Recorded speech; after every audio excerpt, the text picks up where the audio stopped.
정부의 예고에 따라 청약 조건이 강화됐습니다. 가점제 적용도 늘어나고 1순위 자격도 엄격해졌는데요. 그런데 높아진 청약 문턱에 웃고 우는 이들이 있습니다. 바로 실수요자들인데요. 한쪽에서는 새 아파트에 대한 길이 열렸지만 다른 한쪽에서는 역차별 논란이 일고 있습니다.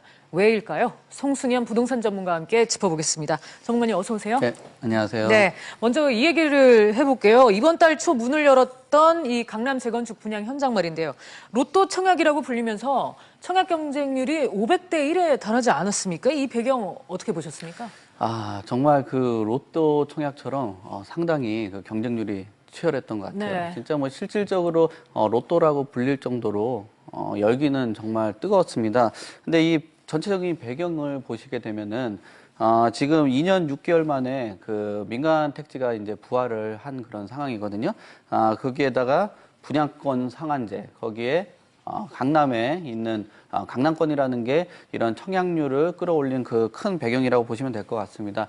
실질적으로도 그 인근 시세에 비해서 한 3, 4억 정도가 낮은데요. 그렇다 보니까 향후에 차익을 기대를 해보려고 하는 그런 네. 수요자들이 증가를 하고요.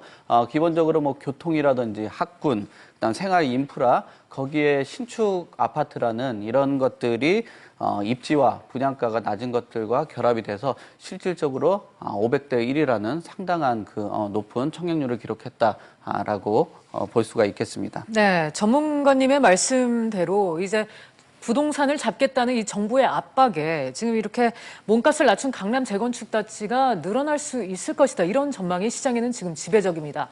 분양가 상한제가 적용이 되더라도 로또 청약 논란은 잦아들지 않을 것이다. 이런 얘기로 들리거든요. 어떻습니까? 네, 제가 생각해도 아무래도 공급량에 있어서 한정되기 때문에 이런 부분이 실질적으로 계속 이어질 것으로 저도 예상을 하고 있습니다. 네. 실질적으로 10월 말부터 민간 택지 아파트 분양가가 실시가 되는데요. 강남 재건축 단지가 실질적으로 가격이 한 10%에서 한 20% 정도 낮다면은 상당히 그 솔깃한 그런 내용이기 때문에 계속적으로 늘어날 것 같습니다. 거기에다가 내년부터 초과이익 환수제라든지 분양가 상한제 이런 것들이 실시가 된다면은 재건축 단지 같은 경우는 사업 속도가 굉장히 떨어질 것 같습니다. 그렇게 떨어진다면은 실질적으로는 희소성이 상당히 높아지겠죠.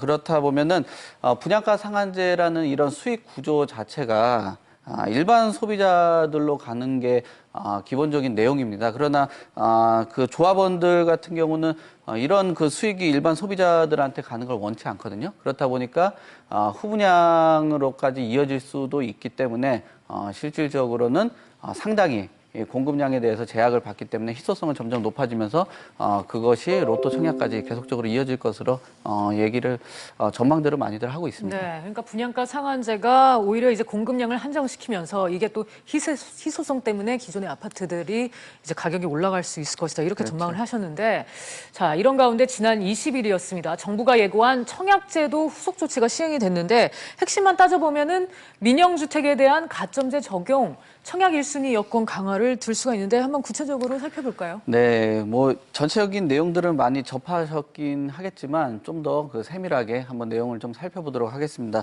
일단 청약 제도 개편, 이 민영주택 그 가점제 적용 비율을 확대를 했습니다. 두 가지로 지금 현재 구분을 하고 있는데요. 85제곱미터 이하와 85제곱미터 초과되는 부분으로 나눠져 있습니다. 수도권 공공택지 같은 경우는요, 한 85제곱미터 이하는 100%, 투기 과열지구나, 이런 부분도 100%로 적용이 되고요. 거기에 85제곱미터 초과하는 경우는 50% 이하 지자체장들이 결정을 하고 있습니다. 또 조정 대상 지역 같은 경우는 75%, 85제곱미터 같은 경우 30% 정도의 적용 비율을 지정을 하고 있고요. 청약 제도가 개편되는 내용도 한번 살펴보실 필요가 있는데요. 가점제 당첨되셨던 분들 같은 경우는 재당첨에 대해서는 전국적으로 그 제한을 하는 그런 내용을 갖고 있습니다. 그래서 높은 가점을 활용을 해서 분양권들을 전매하는 경우들이 있었는데요. 이런 행위 자체는 제한이 된다라고 보시면 되고요.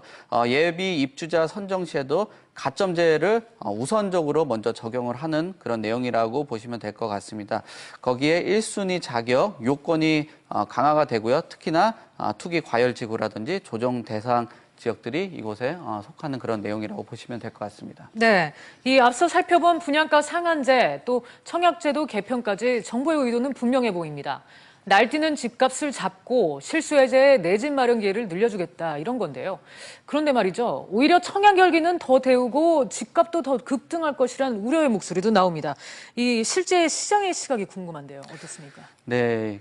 전체적으로 나와 있는 내용 자체가 거의 뭐 수요만 잡겠다는 그런 내용이기 때문에 공급 쪽은 좀 막히는 그런 상황이에요. 거기에다가 지금 뭐 강남에 대해서 얘기를 주로 이야기를 하고 있긴 하지만 실제로는 강북도 가격이 많이 올랐거든요. 그래서 분양가 상한제 적용 그 신축 아파트 같은 경우도 이런 시세 차익을 바라보면서 강북권까지 또 확대될 수도 있습니다. 거기에다가 이런 투기 수요가 계속적으로 확산되는 그런 부분 때문에 전체적으로 시장 자체가 그 공급이 부족한 그런 상한까지 이어질 수 있다는 게 가장 큰 내용이라고 보시면 될 것 같고요.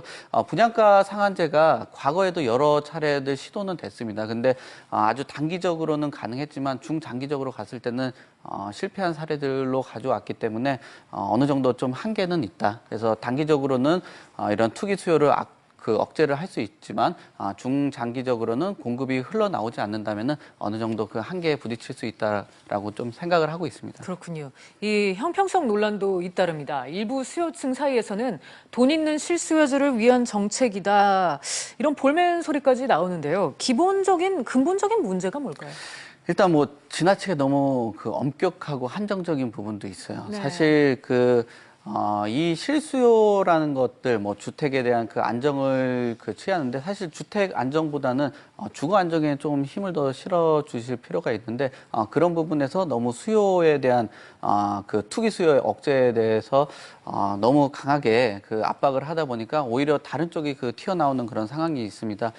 실수요라고 해도 실질적으로 우리가 그냥 실수요라고 말씀들을 많이들 하지만 실제로 아예 살 수 없는 형편을 가진 사람들도 많이 있거든요. 그렇다 보니까 오히려 돈 있는 수요층 같은 경우는 이런 시기 때 뭐 월세를 전환을 한다든지 기다리다든지 전세로 살 수 있는 그런 상황들이 있는데 당장 집이 급하고 주거가 필요한 사람에 있어서는 어느 정도 좀 불리한 부분이 있다. 그래서 돈이 있는 사람들한테 좀 유리한 그 시장으로 계속 흘러가고 있는 그런 부분이라고 보시면 될 것 같습니다. 네. 그렇다면 전문가님의 말씀을 정리해 보면 이번 청약제도 개편이 장기 무주택자들에게는 길이 열리긴 했지만 신혼부부라든지 젊은 무주택자들에게는 장애물이 될 수 있다. 이렇게 해석이 가능한 거네요.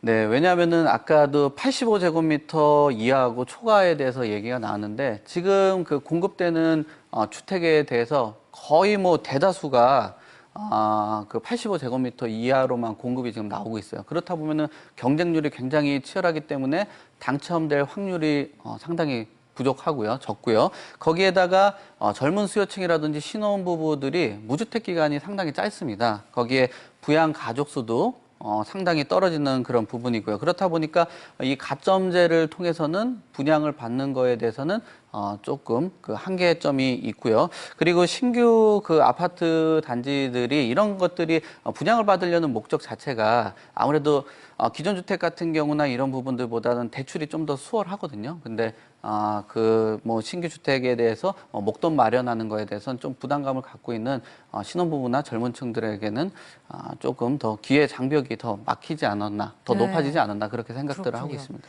이 당장 청약 갑전이 낮은 실수요자들의 청약 포기도 속출하고 있다 이런 얘기도 들리는데 이를 두고 상당수 수요자가 구축 단지로 눈을 돌리게 되면 결국 집값 불안정이 초래될 것이다 이런 전망도 나오거든요. 네, 지금 청약을 뭐 몇 번 떨어져 보신 분들은 아실 거예요. 그 집들을 너무들 소유를 하고 싶은데 집이 없다 보니까 나중에는 포기를 하고 그 근처에 있는 뭐 자기가 원했던 그런 학군이라든지 생활 인프라가 있는 기존 아파트 들로 계속적으로 유입이 됩니다. 거기에 뭐 돈 있는 실수요층까지 거기에 들어간다면은 수요자가 몰린다는 건 수요가 몰린다는 건 가격 상승까지 이어지거든요. 그렇다 보니까 기존 주택에 대한 가격 상승까지 유발을 한다. 그렇다 보면은 청약 시장에 있는 그 주택, 뭐 신규 주택에 대한 가격이라든지 기존에 있었던 뭐 일반 그 실수요자들이 들어갔던 주택까지 가격이 상승하기 때문에 양쪽 다 상승하기 때문에 전체적으로는 집값 상승이 아주 광범위하게 펼쳐질 수 있다라고 보여지기 때문에 집값 안정화에 대해서는 좀 한계점을 드러나고 있는 그런 상황이라고 보시면 될 것 같습니다.